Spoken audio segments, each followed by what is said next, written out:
ان کے پاس زیادہ بکریاں، زیادہ اونٹ، زیادہ گائیں، زیادہ کھیت تھے۔ حضرت عمر فاروق فرمانے لگے میں ان کے گھر جاتا تو میرے خالو سمجھ جاتے کہ عمر کو اس لیے بھیجا گیا ہے کہ قحط آ گیا ہے۔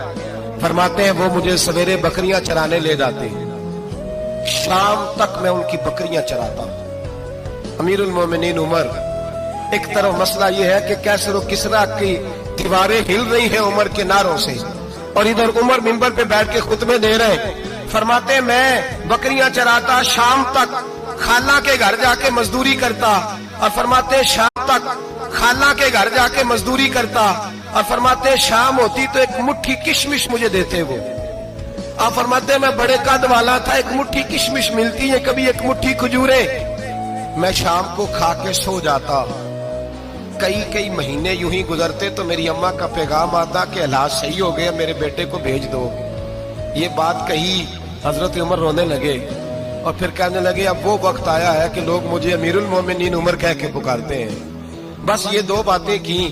عمر نے کہا چلو ظہر کا وقت ہو گیا، اذان پڑھو، اٹھو نماز پڑھے، اٹھو۔ اذان ہوئی، اقامت ہوئی، جناب عمر نے نماز پڑھائی، لوگ چلے گئے تو سیدنا عبد الرحمن ابن عوف یارانہ تھا جناب عمر سے، بازو پکڑ کے کہنے لگے عمر سیاڑا بندہ یار تو یہ دو باتیں سنانے کے لیے اتنا مجمع اکٹھا کیا تھا، یہ دو باتیں کہنے کے لیے کہ میں خالہ کے گھر جا کے مزدوری کرتا تھا تو ایک مٹھی کشمش ملتی تھی، ایک مٹھی کھجورے، یہ کہنے کے لیے کہ میں بکریاں چرایا کرتا تھا۔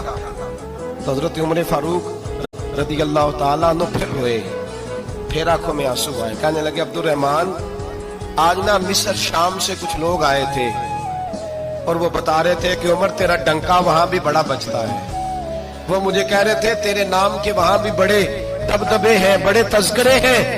تو میرا نفس مجھے کہہ رہا تھا عمر دیکھا تو یہاں بیٹھا ہے اور وہاں تیرے نام کا شور ہو رہا ہے، مجھے اس نے بڑا کیا ہے۔